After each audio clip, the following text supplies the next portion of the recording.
যদি কার্যকর নাও হয় এই ফাঁসির দণ্ডাদেশ মাথায় নিয়েই ঘাড়ে নিয়েই তাকে সারা জীবন ঘুরতে হবে। বিশ্বের সভ্য দেশগুলো তার জন্য এখন থেকে নিষিদ্ধ হয়ে গেল। ছাত্র খুনের যে দায়, মানবতা বিরোধী যে অপরাধ, সেই জন্য দ্বিতীয় বিশ্বযুদ্ধ চলাকালে একজন নাজি পার্টির একজন নারী নেত্রীকে ফাঁসির আদেশ দেওয়া হয়েছিল। তারপর ইনি হচ্ছেন দ্বিতীয় নারী বিশ্বে যাকে মানবতা বিরোধী অপরাধের জন্য মৃত্যুদণ্ডাদেশ দেওয়া হয়েছে। এটি শুধুমাত্র বাংলাদেশের একক কোনো বিষয় নয়। এই মৃত্যুদণ্ডের আদেশ নানা কারণে তাৎপর্যপূর্ণ, গুরুত্বপূর্ণ। মাত্র 40-42 দিনে 1,500 ছাত্র জনতাকে খুনের যে মানবতা বিরোধী অপরাধের যে বিশাল কালো অধ্যায় তৈরি করেছে, জাতিসংঘ তদন্তে পর্যন্ত সেটি ব্যাপকভাবে ডকুমেন্টারি বেসিসে ভিত্তিতে সেটি প্রতিষ্ঠিত হয়েছে।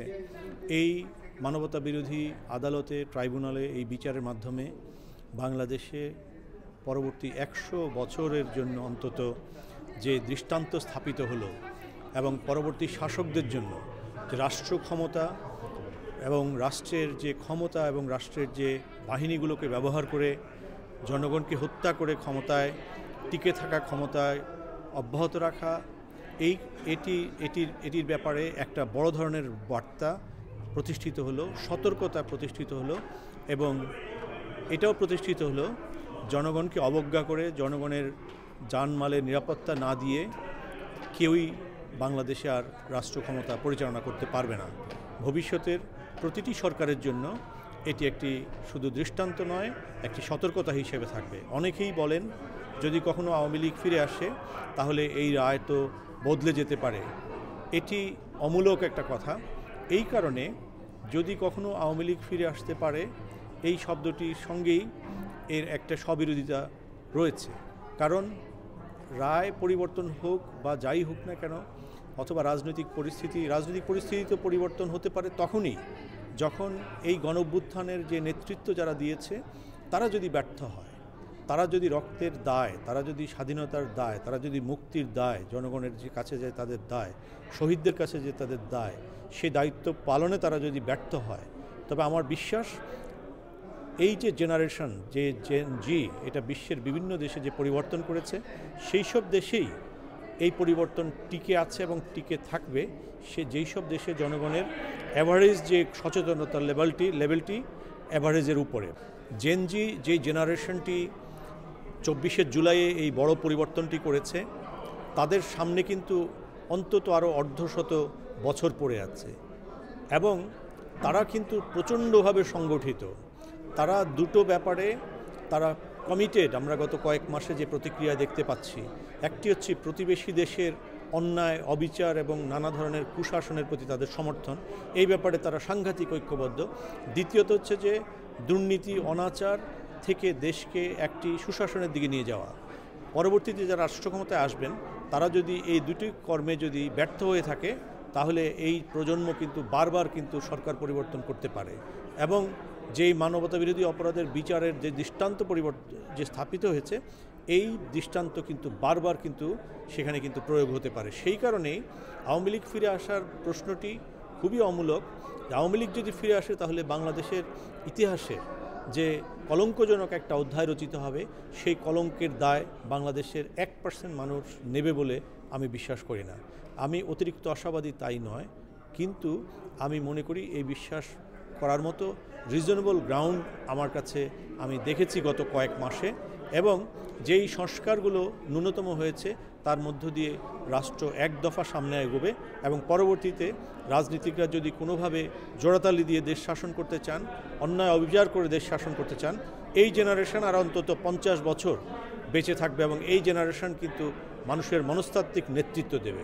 সুতরাং আওয়ামী লীগ একটি দলের নাম, কিন্তু আওয়ামী লীগ যে মানবতা বিরোধী অপরাধের যে একটি পতাকা সংগঠন হিসেবে প্রতিষ্ঠিত হলো, এরকম কাজ করে যেই আওয়ামী লীগের রূপ নিক না কেন, তারাই কিন্তু জেনারেশনের হাতে কিন্তু প্রচণ্ডভাবে পর্যদস্ত হবে এবং বারবার গণঅভ্যুত্থানের মুখোমুখি হবে, এই বিশ্বাস আমার রয়েছে। এবং বাংলাদেশের এই যে সুবিচার হলো, গণহত্যার বিচার হলো, আমি আশা করি গত ১.৫ দশকে আরও যে গণহত্যাগুলো হয়েছে তার বিচার হবে, এবং যদি পরবর্তী শাসকরা সেই বিচারগুলো অব্যাহত না রাখে তাহলে তাদেরকে জনরোষের মুখোমুখি হতে হবে। কারণ এই গণহত্যাগুলোর বিচার যদি না হয় বাংলাদেশের সুশাসন নিশ্চিত করা যাবে না। বাংলাদেশের মানুষের, জনগণের এবং সম্পদ এবং জীবনের নিরাপত্তা নিশ্চিত করা যাবে না, এবং এটি যদি নিশ্চিত করা না যায় তাহলে রাজনীতিকদেরকে বারবার একই অভিজ্ঞতার মুখোমুখি হতে হবে, কারণ বাংলাদেশ অবশ্যই পরাজিত হবে না। আর পার্শ্ববর্তী দেশ ভারত তার আচরণ পরিবর্তন না করা পর্যন্ত বাংলাদেশ তাকে বন্ধু হিসেবে গ্রহণ করতে পারে না। এই বিচারের পর ভারতের কিছুটা ভাষায় পরিবর্তন হয়েছে। তারা যদি ভবিষ্যতে বুঝতে পারে ভারতের জনগণের সঙ্গে বাংলাদেশের মানুষের যে আন্তরিক সম্পর্ক, সেই সম্পর্কটিকে তারা শত্রুতার পর্যায়ে, রাষ্ট্রীয় পর্যায়ে যদি নিয়ে যায়, সেটির কূটনৈতিক পরিণতি অবশ্যই ভালো হয় না। কারণ বাংলাদেশের মানুষ যেই ব্যক্তিটিকে গণহত্যার দায়ে খুঁজছে, শাস্তি দিয়েছে, সর্বোচ্চ শাস্তি দিয়েছে, সেই মানুষটিকে তারা আশ্রয় দিয়ে তারা কিন্তু বাংলাদেশের সঙ্গে একটা নৈতিক শত্রুতা তারা প্রতিষ্ঠিত করেছে। এটি বাংলাদেশের মানুষ এবং বাংলাদেশের জন্য অত্যন্ত অবমাননাকর। ভারত তার এই নীতিহীন অবস্থান থেকে, এই গর্হিত অপরাধী অবস্থান থেকে নিজেদের সরিয়ে নেবে বলে বাংলাদেশের বিবেকবান মানুষ আশা করবে। অনেকেই প্রশ্ন করেন যে এই যে শেখ হাসিনার যে মৃত্যুদণ্ড অথবা স্বরাষ্ট্রমন্ত্রী কামালের যে মৃত্যুদণ্ড, এটি কি কার্যকর হবে অথবা আদৌ হবে কিনা।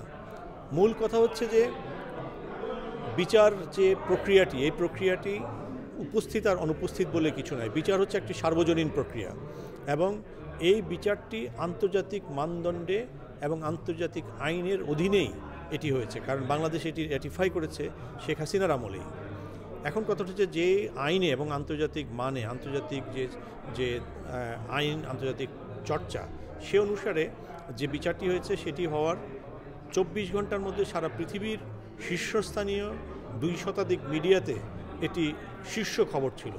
এই খবরের মধ্যে দিয়ে পৃথিবীর 6 বিলিয়ন মানুষ জেনে গেছে বাংলাদেশে একজন ফ্যাসিবাদী রাষ্ট্রনায়ককে, এবং তিনি একজন মহিলা, তাকে ফাঁসি দেওয়া হয়েছে।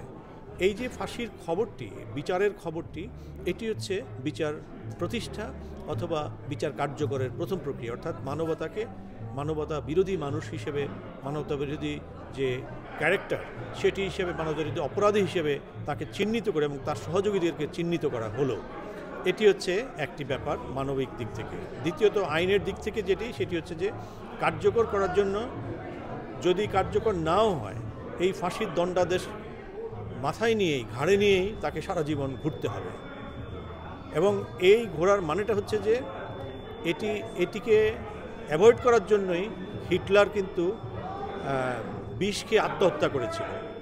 অর্থাৎ মানুষ যখন মানবতা বিরোধী অপরাধে লিপ্ত হয় তখন তার বিবেক সে শূন্য হয়ে পড়ে, এবং শেখ হাসিনা বিবেক শূন্যভাবেই হাজার হাজার মানুষকে বিচারের নির্দেশ, খুনের নির্দেশ দিয়েছিল, লেথাল উইপন ব্যবহার করে নির্দেশ দিয়েছিল, হেলিকপ্টার ব্যবহার করে আকাশ থেকে গুলি করে করে শিশু কিশোর ছাত্রদেরকে হত্যার নির্দেশ দিয়েছিল।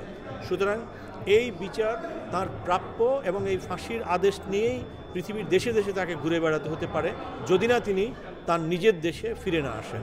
নিজের দেশে ফিরে না আসলে এটি কার্যকর হওয়ার কোনো সুযোগ থাকে না।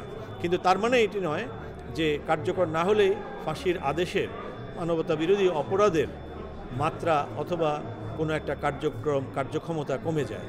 কারণ যে কোনো দেশের ভিসা ফর্মের মধ্যে তাকে এখন থেকে লিখতে হবে যে তিনি কোনো মানবতা বিরোধী অপরাধে জড়িত ছিলেন কিনা। এটা আদালত দ্বারা প্রমাণিত হওয়ার কারণে বিশ্বের সভ্য দেশগুলো তার জন্য এখন থেকে নিষিদ্ধ হয়ে গেল। এই কারণেই তিনি এবং তার সহযোগী যারা গণহত্যার সঙ্গে জড়িত ছিল জুলাই মাসে 24 সালে, তাদের সকলের জন্যই ধীরে ধীরে এই মানবতা বিরোধী অপরাধের যে সাজাগুলো হচ্ছে, বিচারগুলো হচ্ছে, সেটা ইমপ্লয়েড হবে। অর্থাৎ সভ্য দুনিয়ায় মানবতা বিরোধী অপরাধীদের কোনো জায়গা থাকে না। এটি হচ্ছে এই বিচারের কার্যকরের রাজনৈতিক, ভৌগোলিক এবং যে সামাজিক যে ইমপ্লিকেশন।